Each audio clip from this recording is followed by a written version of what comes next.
Welcome to I Hate It Here, the podcast for HR and people professionals, making the hardest job in the world just a little bit easier. I'm Hibba Youssef.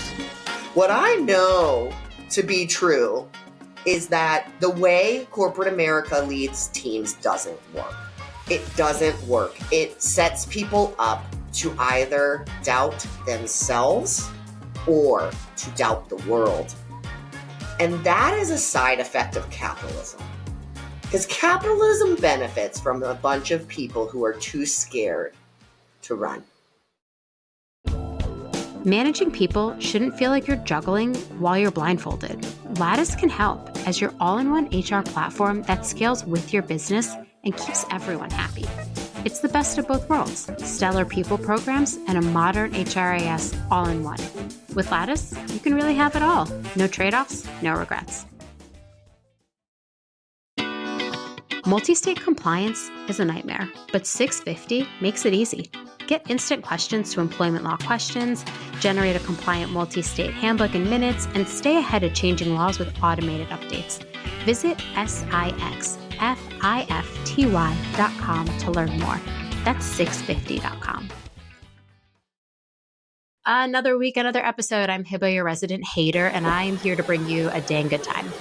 This season was inspired by the Sublime song, Girls Just Want to Have Fun, except with an HR twist because I'm clearly a dork. So it's employees just want blank. And today we're filling in the blank with to feel certain. So put it all together and what do you get? And sorry, I couldn't help myself. Employees just want to feel certain. What does that mean, and who do we have on deck to chat about it? Well, joining me today is Kat Kibben. Kat Kibben is a keynote speaker and recruiting expert that teaches hiring teams how to fix recruiting issues that make hiring hard.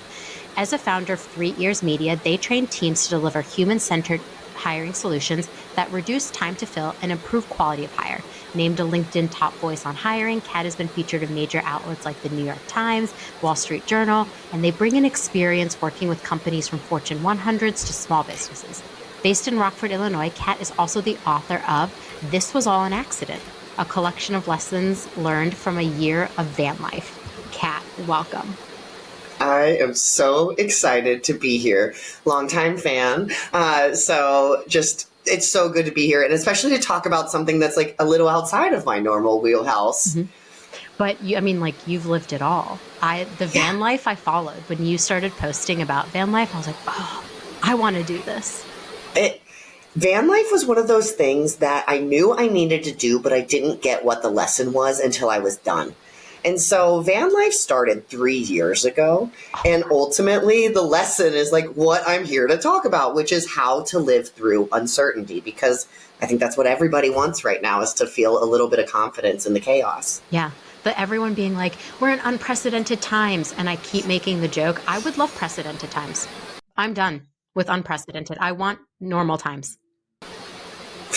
I want some like boring stuff. I want to turn on C-SPAN for napping only. I have dreams. I don't want to wake up every day and be like, what fresh hell am I going to experience today in the world? Seriously. And then you add the complication of going to work and wondering what's going to happen there. And I don't know how anyone could be thriving. I'm not. We're working on that though. But today we will dig into the certainty piece of it, because I feel like that can unpack a lot about how to actually thrive in your workplace and what your employees could be totally missing out on. But before we get to that, I'm asking every guest this season, and the answers have been so funny to this question, candidly, the episodes I've already recorded, but what's one truth about work you wish more leaders understood? That you actually have to learn how to be a leader. What, doesn't happen naturally? This is a soapbox I will forever stand on, because we live in a employer world in which a lot of people lead, but a very, very small percentage were ever taught anything about how to grow people, how to be a decent human being. I mean, we're going all the way back to like what your mama did to you. We do not have a society that is growing great leaders, and the consequence are all of the problems that we blame on recruiting.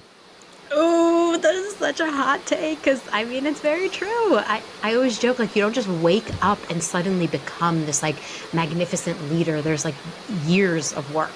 I feel like I've spent 10 plus years managing people now, and I feel like every day I'm still I could be a better manager.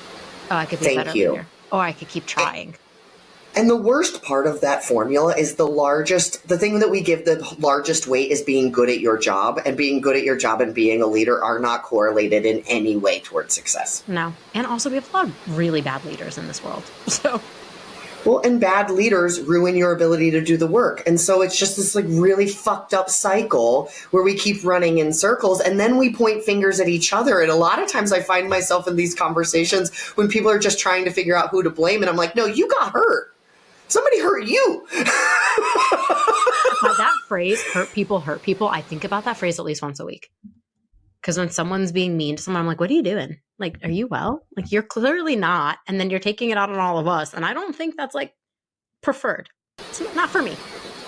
Exactly. Well, and it's a consequence of a lot of resentful yes, which is usually the first half of everyone's career. And that's probably a whole new topic that we could talk about Next for an season. hour. You will come back next season Yes. and we'll talk about it then. Today, though, we're focused on employees just want to feel certain. So let's start there. Why do you think humans crave certainty so much, especially in the workplace? So the data just on humans and their craving for uncertainty blew my mind when I started kind of digging into it, because I realized that uncertainty was that key that was triggering my anxiety constantly. Yeah. It wasn't that I was always anxious. It's that I was anxious because I didn't know what was coming. And the reality is that humans as a whole, they would choose a negative outcome over not knowing what's ahead. Really? And so they've done these research studies where they've said, okay, I'll give you $50 or I'll give you a 50-50 chance at $5,000. And the majority of people will pick the $50. Wow. It's the same reason why people hold onto their savings account instead of investing in the stock market, even though the 20-year return rate is solid. Very few people lose money over a 20-year return, yet a certain amount of people will never invest in the stock market because they don't like the uncertainty. And then you bring all these uncertain people into the workplace, and you add the context of not knowing when there's a layoff, not knowing when you'll get promoted, not knowing when you'll get more money, and I can keep going. Yeah. And we basically set up the stakes for a lot of people to be really unsuccessful at work or anywhere else in their life because they're anxious constantly. Oh, gosh. I'm like really thinking about this. I'm like, would I take the $5 over the 50-50 chance? I feel like I have a little bit of like a gambling personality. I don't gamble, to be very clear, because I know I would get addicted to it. And so I was like, would I take the 50-50? But the stock market thing, I mean, makes sense. My dad was one of those like invest in the 401k. Like that was his investment strategy. And I think it's really interesting, like looking at the state of the world today and being like, what games are we playing, kind of like what risk are we willing to take? And I think when it comes to work, like the thing you wake up every day to do, I don't think a lot of people want, like you said, don't want to take that risk. I mean, let's think about the job search, okay?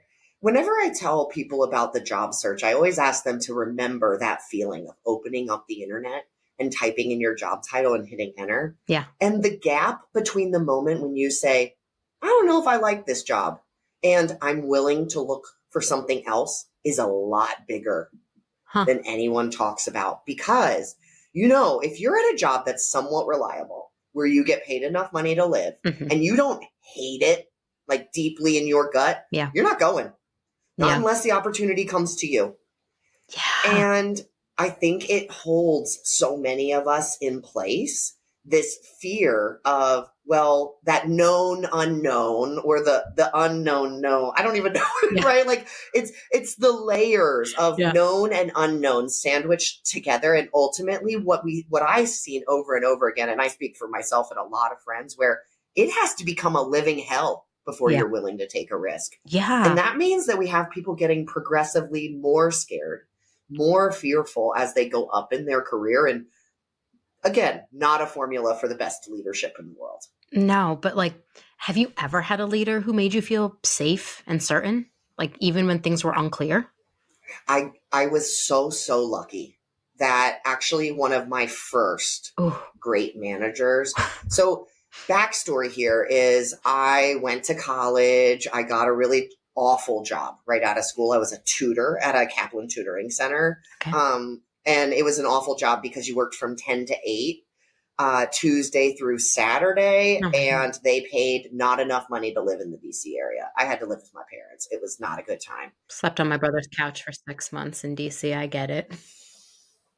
It was so bad. Sorry, you got recruited. They still, by the way, they still pay the same amount that they paid me back in 2008. That's the even more disgusting part in Northern Virginia. I digress. Oh, I,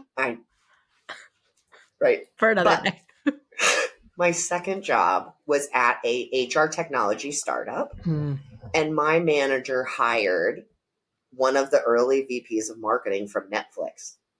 Her name is Camille Watson, and she is a brilliant woman. And she's honestly the person that I really think about, her and the person who recruited me to that company. I think about them all the time. And I could get teary about how grateful I am to them because it wasn't perfect.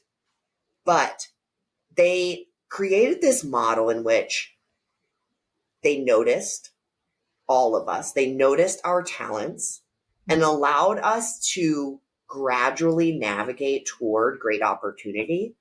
And I think this thing she did that was most powerful for me as a kid who had been on 3 airplanes up to that point in my life, who had never been to a sushi restaurant when I was 23 years old. Okay. I was raised by a bunch of rednecks in the South. Like, I needed to grow a lot, and she let me grow.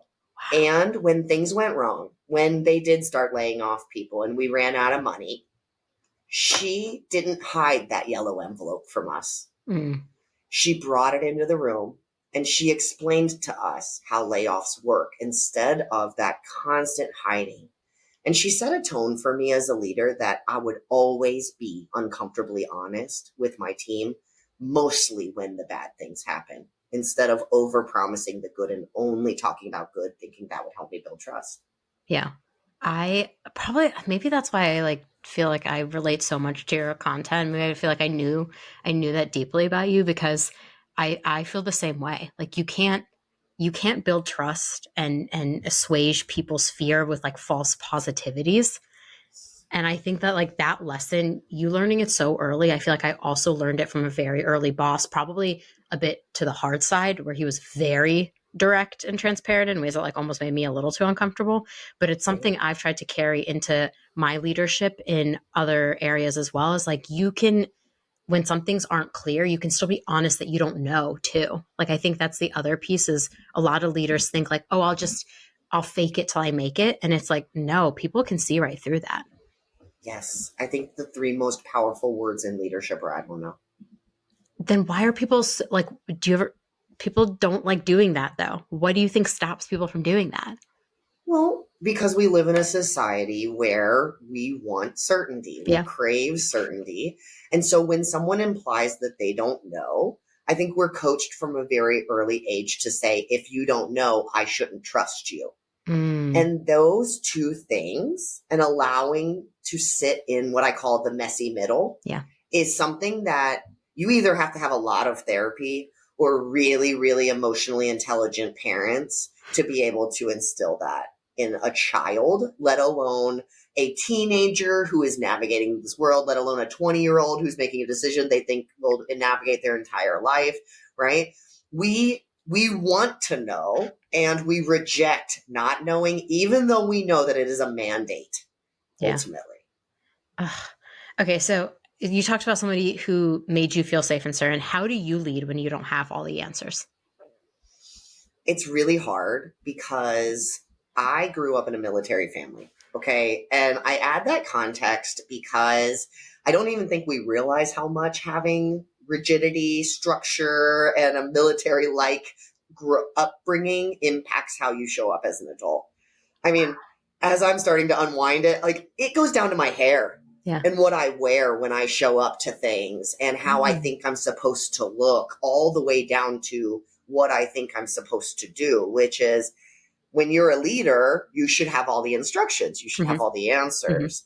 And the reality is when I was kind of thrust into this, because I didn't start 3 Years Media with a big fancy plan. I started it because I had an awful manager.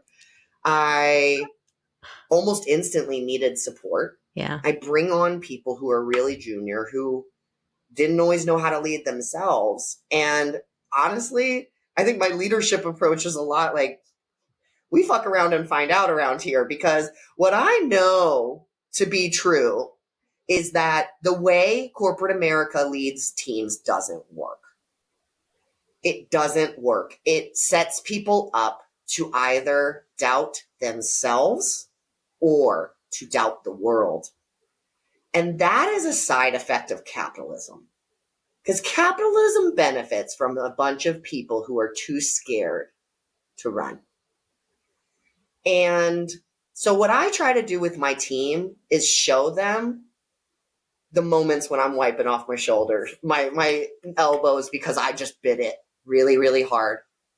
And instead of projecting confidence, I know that I don't have to do that. I did it a lot early on, but I can lead with truth. And what happens next is something so beautiful because you watch that people are willing to let you see their truth.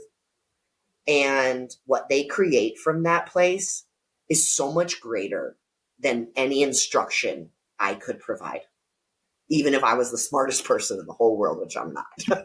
Yeah. I feel like I'm in like a therapy session right now with you. I'm like, why is this making me so emotional? Like, Well, honestly, that's why I'm writing this book. It's not about the traditional HR. It's not about recruiting. It's about the fact that I was blessed enough to have the therapy and the coaches and all the people who helped me leap into uncertainty. And now that I get to live on the other side of these like 3 years in which I threw my life into a hurricane while running a business, while the world was doing everything it was doing, it's like I want to bring that to people because I know that it feels different to live my life now. And we all deserve to remove that doubt and to like live whole. I love that. I'm like actually getting emotional as you explain that. I feel like I love uncertainty. I don't know why. I've done like 4 startups and I don't know if I don't think I'm built different. I honestly just think like we just didn't know a lot of things growing up. Like I had my parents immigrated to the States with like nothing. My dad was a student. By the time I was born, he was like an established professor, but still like one working parent. I feel like there was a lot in the world that we just like didn't know. And our family just like rolled with it. Which like, and I as an adult, I don't know if my parents were like overly emotionally intelligent enough to explain that to me as a kid, but as an adult I'm just like sometimes you don't know, you got to go like try it, and if it doesn't work, it doesn't work.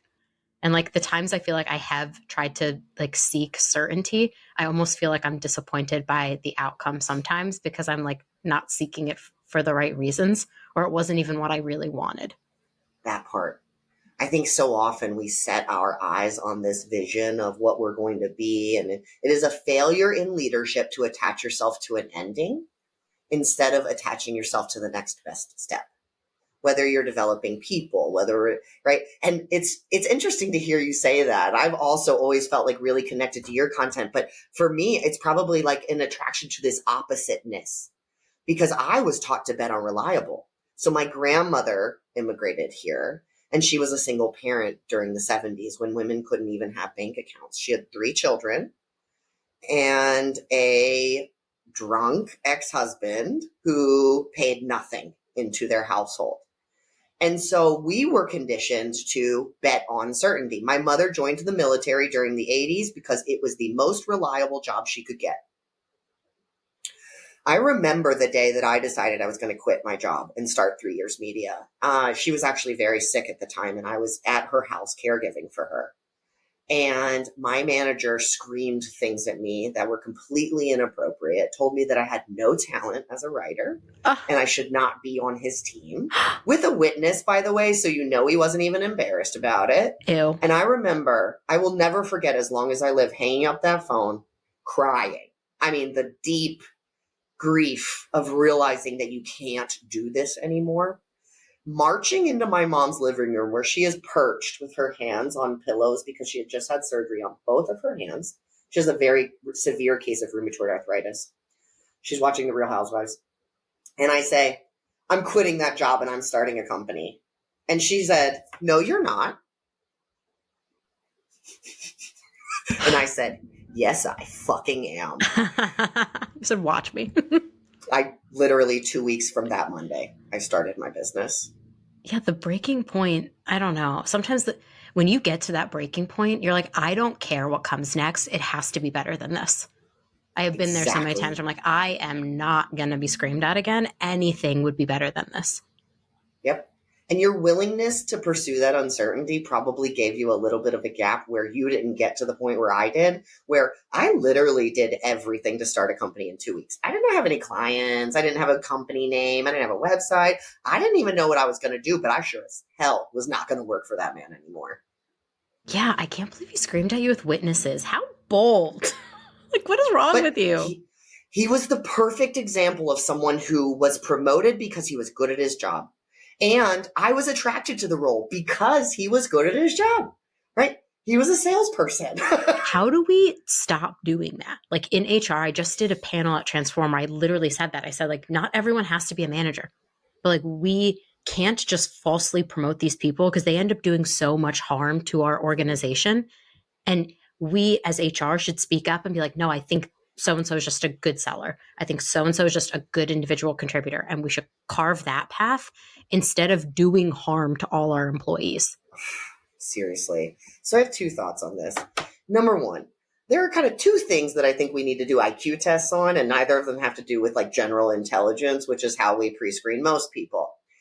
Two IQ tests I would dream of seeing: a leadership IQ test, literally a management. How do you manage people? How would you handle this scenario kind of IQ test? And the second one is interviewing, because you shouldn't be leading a team if you can't recruit, interview, and actually have a conversation to know that someone is qualified. Second answer to that is what you are describing is my biggest aspiration for AI. My vision, my big audacious dream, which full transparency, I think is probably 5, 10, 15 years away. We're not even close right now. Is what we're able to do is take all of these task managers that we have, Basecamp, all of the little things that we're checking boxes and telling systems what we're doing, that we could pull all of those tasks and ultimately very clearly understand what percentage of a person's job can be automated and what percentage of their job cannot be automated. Then be able to move into a world, because that ultimately means we got a lot of 60% people. And we start to create paths for skill, meaning you're good at your job, and paths for people who are really good people managers. Teams get bigger and they are led by two people, a task manager and a people manager. And we create this balance where we have someone who's really good at managing the development of people, giving good feedback, coaching, creating learning paths and growth paths, and like really thinking about what makes people happy at work. And then this other side where they can just nerd the hell out on being great and have access to someone who is great at their job. Because I think what's happening right now with recruiting is we're doing the shrinking. We've said, okay, recruiters are 60%, which another conversation, but I don't think that's true. However, they are being treated that way. Now they're reporting to finance officers, they're reporting to accountants, and we have this group of recruiting professionals who had no education coming into it, or only the education of doing the work, who have no access to anyone who can help them. And they rely on people like us to like do blogs and webinars to help, when it's like, no, that is not the tactical consulting support you need to take best in class and make it best for you. Yeah. There's a place in hell. I know we're not supposed to say things like this, but it's my podcast, so I'll say it. There's a place in hell for people who are mean to recruiters. That is all I'm going to say. When people are like, we don't need recruiters, we could replace them. I'm like, please shut your mouth, because that is not the case. Anyone who says hiring is easy is an asshole. Maybe that's my hot take. No, I am with you. That's not even a hot take. I'm like, you think hiring people is easy? What? People can't even, okay, so like, let's use the popular analogy. Hiring is like dating, right? People can't even date correctly. You think people are going to hire people correctly? Our bias is like our natural instinct to go find someone like us. Exactly. Not to mention all of these companies that are like automating the recruiting process. And I'm like, you're working with the most unpredictable variable in the world. People. Humans. Yeah. Good luck. Yeah. Good luck, bro. Right? This is an Uber. You have to come back for another episode. There's another episode here about recruiting where I could just spill the beans on how awful I was at recruiting years ago and how I've like tried to really learn from the best recruiters in the world how to do this job. And still there are days where I'm like, oh my God, this is people's entire careers. Like I definitely think I lean more on the HR side than the recruiting side because recruiting is hard. Capital H. I don't think I appreciated it as much as I ever did in this current moment of my life than I do in this moment. Okay, I'm a job post writer and I have hired the wrong person before. Okay? So if I can do it, anyone can do it. Do it. Anyone can do it.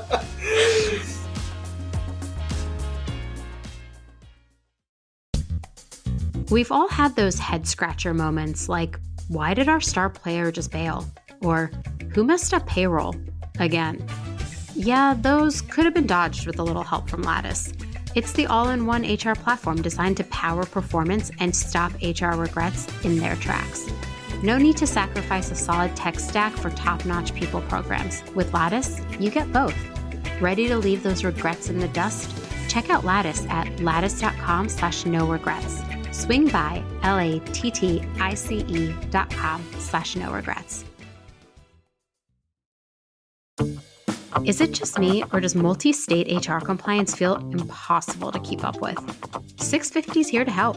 With 650, you can generate handbooks, hiring paperwork, separation agreements, and more that's compliant in all 50 states.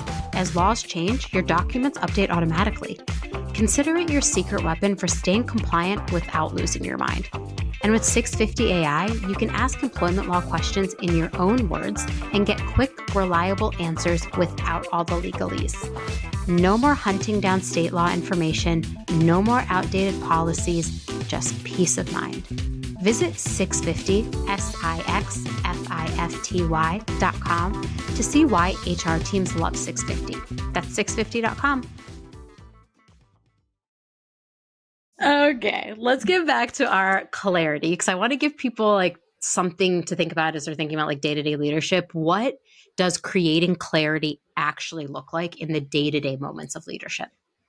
You know, I think it's a lot about changing the questions we ask and really getting into scenarios where we can allow people to show their vulnerability and their uncertainty. One of the big shifts I've made over the last year that transformative for my team, okay, is when I ask, do you feel confident that you can get this done? Or do you know what you're doing? I add at the end of that question on a scale of 1 to 10. Always clarifying 1 means I have no idea what you're asking me to do, and 10 meaning 100, I can get this done in an hour. Stop talking. I'm done here, right? And what I have found is that when I offer that window to my team, they will tell me exactly where they're at. And the best part is I can actually ask a follow-up question before I get the work back to me and it's not even right. Huh. I never thought about adding the 1 to 10 scale. I usually just ask like an affirmative, do you have everything you need? Same. I did that forever. And then I kept getting stuff back that was like not what I was thinking. Or not even, it was close, but not quite, or, right? Because in my world, I'm running my own business and I have a very distinct vision. I always kind of know what I want, but I don't know until I see it. And by, right? And when they say like, I'm at like a 4 because I need clarity on this. I want to know an example. Can you show me da, da, da?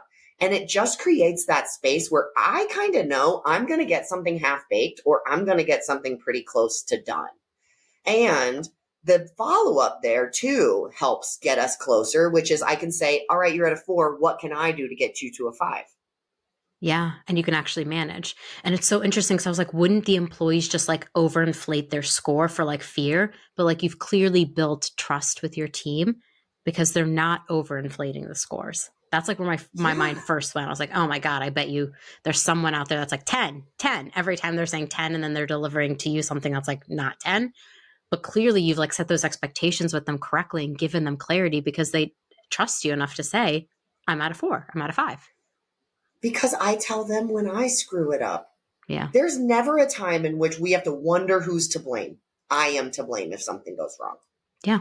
They are very, very clear on that. If you work for me and something goes horribly wrong, I own at least 50% Yeah. of what happened because it is my responsibility to help you understand expectations, to follow up and check in when necessary, and at the end to Q&A what we can do better. I mean, I have a giant sign next to my desk, like just outside of you right now, that says this shop has worked 0 days without a fuck up. Right? Because we set the baseline Yeah. at, things are going to go wrong. Always. The only responsibility that I hold people accountable to is learning what they need to learn to not make the same mistake over and over again. Yeah.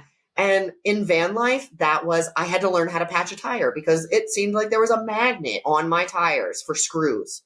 And every other day, it was like, I have a low pressure tire. I have to learn how to do this. And it was like, there was this little mental model of like, okay, if we learn how to fix it, we can keep going. And I sat down with my team and I'm like, all right. So if there's learning, education, a course, a whatever you can take, I will pay you to learn. Yeah. But I will not pay you to make the same mistake over and over again and keep doing it. Yeah.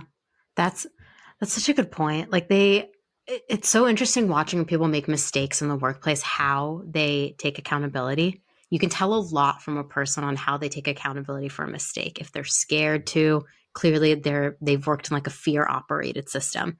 If they very openly, like when I mess up things, I very openly like laugh about them. In a newsletter, instead of writing generational shifts, I wrote generational shits.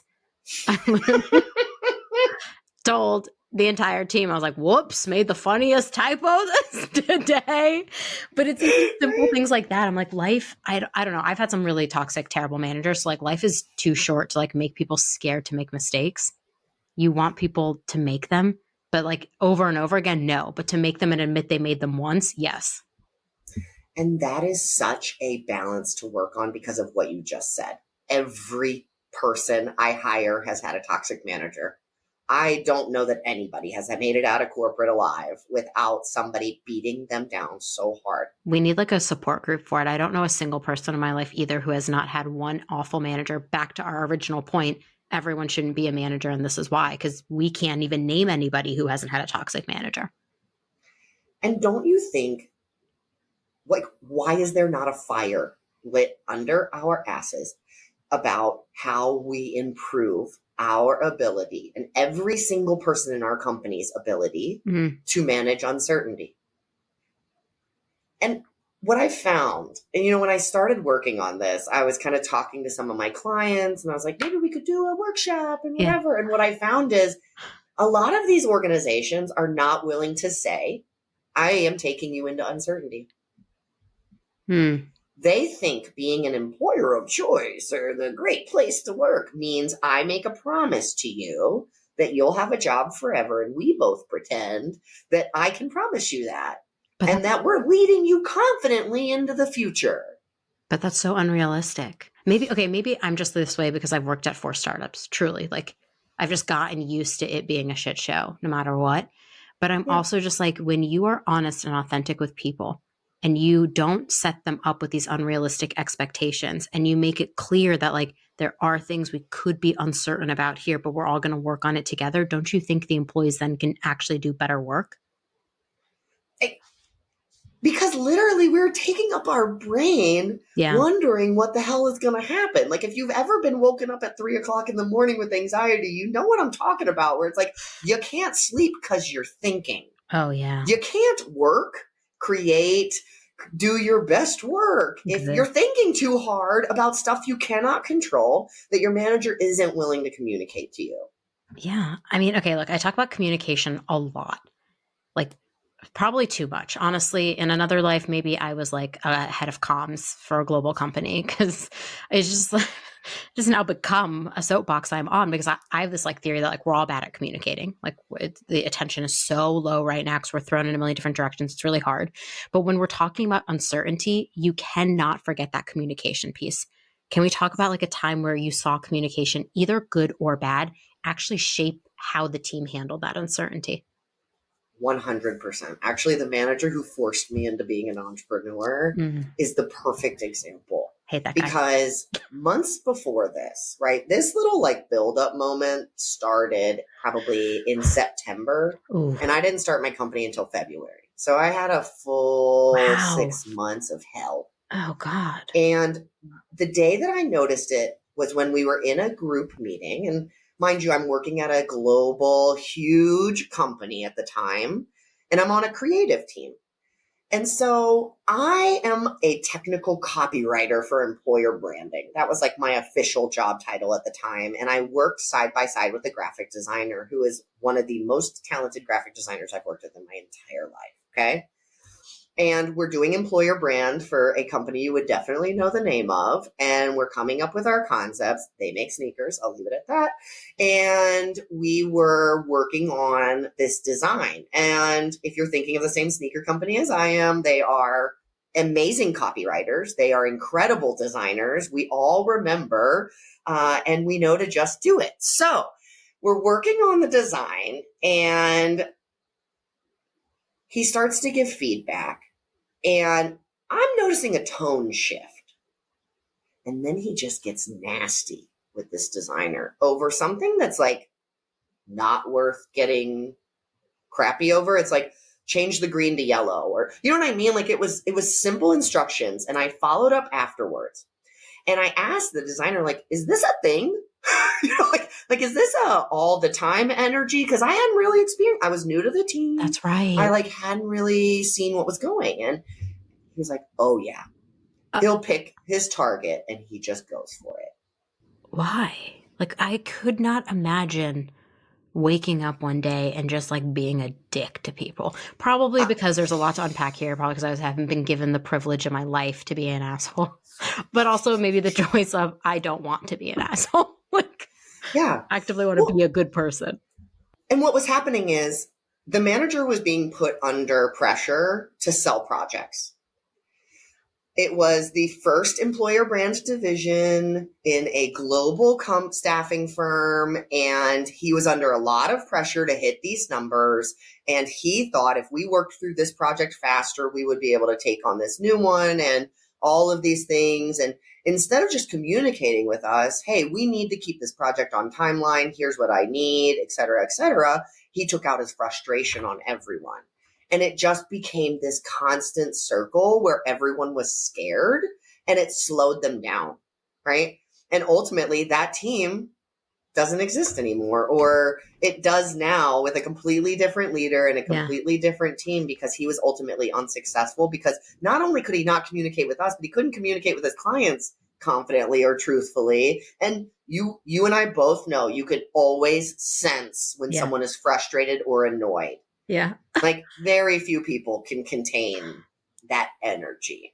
Yeah, you can always tell my face. There's always there's a face I make, apparently, according to a lot of people. Same. I remember one of my early managers, we were in Vegas and someone asked me a question. I told them, I tried to like make it up, and he was like, no poker. No poker. Or like fakes them out. I'm not intending to anyways. Never I find that like, so I had a boss once who used to joke we didn't know what version of them we were going to get. And like when you were telling the story about him and the like the yelling at people, I'm sure the outcome of that was like everybody then didn't know how to act. The uncertainty of not even, first of all, there's like the uncertainty of the world, the uncertainty of the work. Now there's like that added layer of the uncertainty of the person. Yes. What version am I going to get of them today was like a joke we used to make about one of my managers. But now I'm thinking through and I'm like, that changed how I operated every day.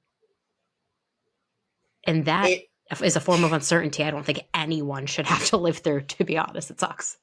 Yes, because like we've been saying a little bit all through this, and even before we even started, is it's like, it's okay to fuck up. Yeah. Anyone who holds you to a standard in which you cannot make a mistake cannot be a leader. It's just not realistic.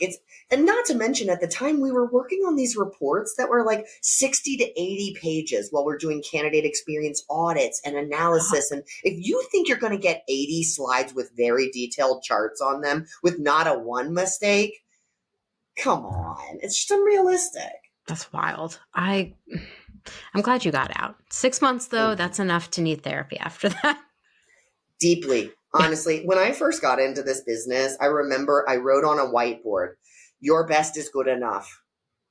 Yeah. Because when I left that job, I had this panic that I was always going to make a mistake, that whatever I did wasn't worth it to the client, that I was going to fail, all of this stuff. And it took a lot of doing great work and having incredible clients who were so appreciative of that work and the Yeah. creativity. And I, I just got really, really lucky that I had clients who could see what I was capable of and like let my insecurity exist while Yeah. also allowing me to be great. Yeah, every time I've like left a toxic situation or like just a really bad one, I feel like I need, first of all, like a retreat to go to because I'm so burnt out from it. And that question, that comment of like, your best is good enough. I feel like when you've survived a toxic boss or a really bad environment, you almost are just like more burnt out so much easier. And it's like hard to build that resilience. And so, how did you do that? Like, you spent 6 months being, I'm going to exaggerate here, maybe being terrorized by this manager. How do you come back from that and figure out, like, how do I move forward? The first thing I did is I burned myself out worse by beating myself up, believing that every single thing I did was important. A friend of mine earlier this week said, we're all juggling, but you decide which balls are plastic and which ones are glass. And I juggled the shit out of all of that because I was worried about making money. I was worried about what was next, right? All of this stuff. And ultimately, what ended up happening is about 5 years into my business, I had everything I thought I wanted. I had a business that doubled every single year for the first 5 years. I had a great team. I had a business model. I was investing. I was not scared, but I didn't like my life. I didn't like me. I had this like view of the Rockies from my apartment in Colorado, and it made me feel nothing. And it was because I poured so much out that I had nothing left. And for me, my growth comes through extremes. So that sounds like, okay, you get it then. Because, so like in my 20s, I decided I wanted to start working out. So I didn't go to the gym or hire a trainer. I signed up for a Tough Mudder. And if you're not familiar, that's a 10 to 15-mile obstacle race, usually at a ski slope, going backwards. Okay? Because I literally was like, yo, if you don't work out, you're going to die. So get it. And you better believe I did. Right? And I've been working out ever since. But that's how my brain works. And I think that's an important kind of benchmark is like, your way isn't my way. Like, you don't need to go live in a van. By the way, I had never gone camping before I decided to live in a van. Like, I You're a leap, fascinating human. You're a fascinating human. but I need that because I will not change unless I am stretched and challenged because I was taught to jump on curiosity and resilience. And so I think the thing for everyone is to understand your own conditions of change, to understand what you need to feel safe, to allow yourself. And like one of my little life hacks is I write what I need, what I feel, and what I want. So whenever I feel that like your brain just leaped into the anxious mode or you're really panicked about what to do and you're not sure, I find that if I just kind of like march myself through that, I feel angry, I feel nervous, I feel this because I want this. The need becomes very obvious. I need a change. I need to not just take the next step on this same path that I'm on. I need a whole different, and this gets into faith and allowing space, but I truly believe that when you allow yourself to trust in a divine energy that will put you in the right place, and I do not care what you call it, because I feel like all energy is divine in its way, if you believe, is that you will be guided toward the thing that's next for you. You never end up somewhere you don't belong. And Believe me, getting in a van will make you believe that you've ended up in a lot of places you did not belong in.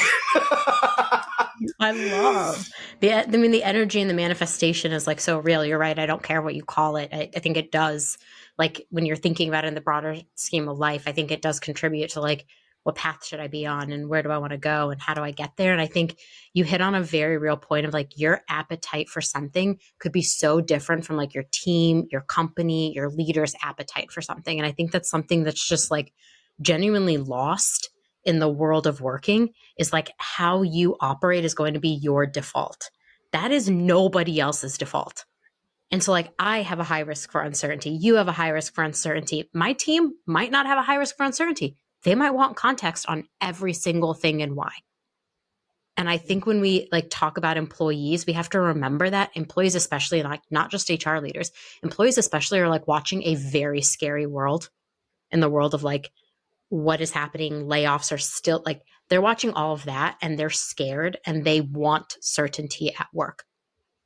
But Yeah. like, just because you and I have an appetite for more doesn't mean they're going to be okay with it either. Just because Yeah. we have faith that like we'll be fine doesn't mean that your employees have it either. And I think that nuance is lost so often because we're moving so quickly. We're experiencing life in so many different ways that we sometimes forget, hey, somebody else is having a very different experience than me. But I think that you and I, because we have looked so deeply and actually given ourselves a chance to know who we are, how we handle this, what we're willing to do, I think it does inspire and motivate other people to try to figure their shit out. And that is what leadership is.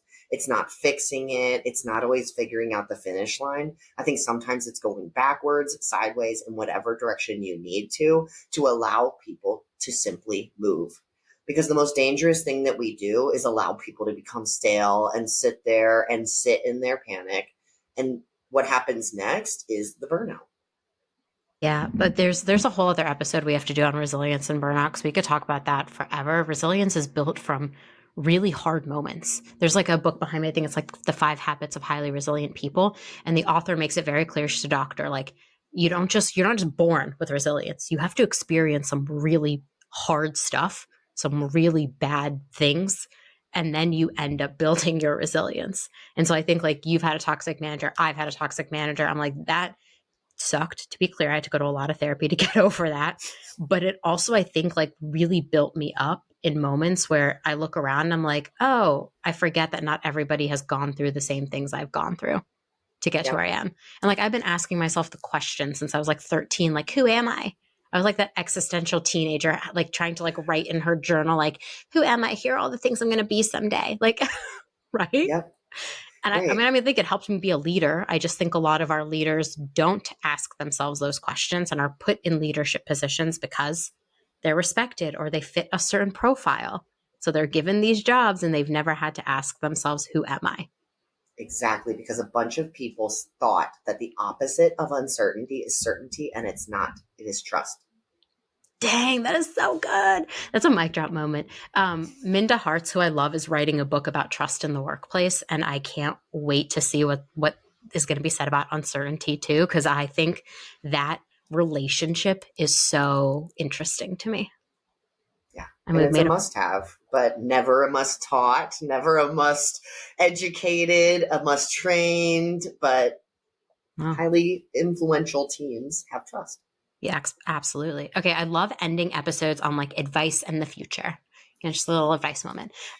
What do you think is one thing that leaders often get wrong when they try to provide certainty? Ooh. I think where leaders get it wrong is being overconfident in the certainty instead of allowing margins of error. So, a lot of times, what we see is they project confidence without giving context. And I think it's really, really simple to just provide the context you have that informs your decision instead of just trying to decide the ending and expecting people to navigate there on their own. I'm just laughing because that just feels so real to me. The confidence of like, we'll get there, we can do it, we're gonna be right. I'm like, nah, I'd rather you be like, I'm not really sure about this, but we're gonna try it. And I say that probably like the person on my team could tell you that. I say that at least like once a week. I'm like, I'm not sure, but we'll figure it out. I'm not sure, but let's try it. My VA would tell you, I changed my mind. She would tell you that is probably the phrase I say the most often is, I think I changed my mind. She's like, let's go. I love that because it's this idea that we have to control everything. I think also just completely drains creative spirit and innovation. I think there's nothing, maybe this is like a crazy thing to say, but like there's no such thing as like true control. There's always things that we're not going to be able to decide as HR, as TA, as leaders, as CEOs, as founders, as people navigating this world. And so I feel like when leaders try to default to control is almost just so stifling for anybody who's truly trying to create something. And in retrospect, and I think you'll agree on this, I think it's usually a sign that they are very immature. Yeah, it's really interesting that you say that because I have a friend who's doing research around CEO personality types. And one of the, so you're nodding your head, one of the common things that comes up is CEOs are most commonly like control types. And that's why venture capitalists tend to give money to like certain personality types and usually tends to be like control types. I don't want to get ahead of her research. I definitely want to share it someday because I think she's working on it right now. But I think that's just so interesting. Like everything we just talked about, and I just said most CEOs are control types. And now I'm going to have to like think about that for a bit. I mean, if you read Ta-Nehisi Coates, who I think is one of the like most forward thinking people in this time on power, you know, what it'll tell you is that people who have lived in a system where every system was built for them will never understand that. It is really hard to shine the light on a system that was built for you and to understand that it was not built for everyone else. And when you look at the demographics of CEOs in the United States of America, you can understand why that consequence has happened. Absolutely. I think anyone listening has heard me talk about that. It's fascinating. You're definitely coming back for a part 2. Sorry to voluntold you on an episode, but I would love, because there's so much more I want to unpack with you. Let's end with, what's one message you wish more leaders would repeat to their teams during uncertain times? I believe in you. That's so nice. I think I need to hear that more. I believe in you too. Thank you. And for anyone else listening, I also believe in all of you, which is why I continue to record these podcast episodes.